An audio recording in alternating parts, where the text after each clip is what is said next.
And in the process of contribution, Donald Trump made a similar contribution that were made by white people, all of them, in the hearings, in the public hearings.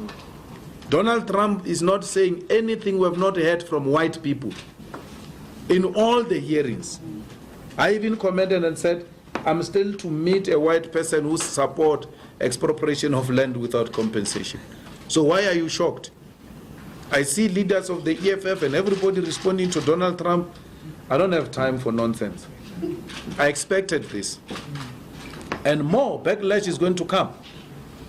If South Africans are not ready to expropriate the land because they are scared of sanctions, they are scared of backlash, then don't vote for the EFF. Because you vote for us, we're going to expropriate land. And Donald Trump will come for us. And Britain will come for us. And the EU will come for us. I said, and I said this throughout my life in the movement, that for everything good comes the pain before. If you're not prepared, South Africa, to take the pain, then forget about the land.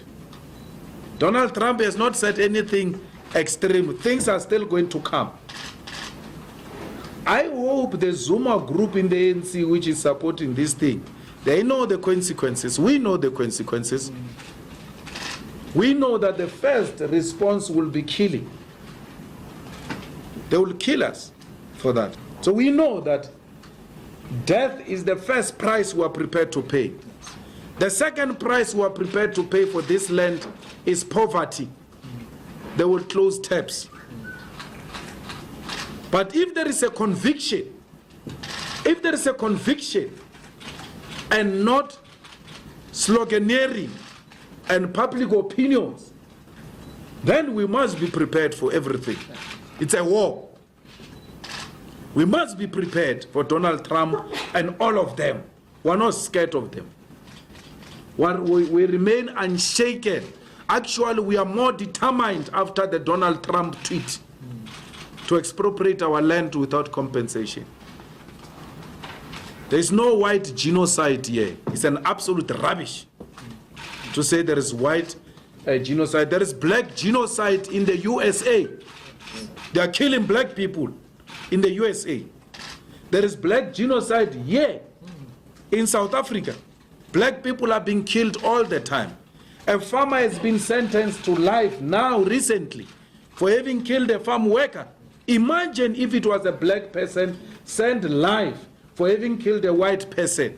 It will be news all over. But this black person was killed and a white farmer sent to prison for long time in jail. It's once off reporting and it's done. There is no scientific evidence that points to any white genocide in South Africa. It's not true. And we're not scared of such things. We're not going to be distracted by anyone. Only death will stop us. Not Trump, not poverty, not sanctions. We have all of them in our mind. We know the consequences of what we're asking for. We know it. And it's not like we're going into this thing without knowing the consequences. So AfriForum is the embassy of the USA. If you want issues to reach USA, go to AfriForum. Then you shall get a proper response.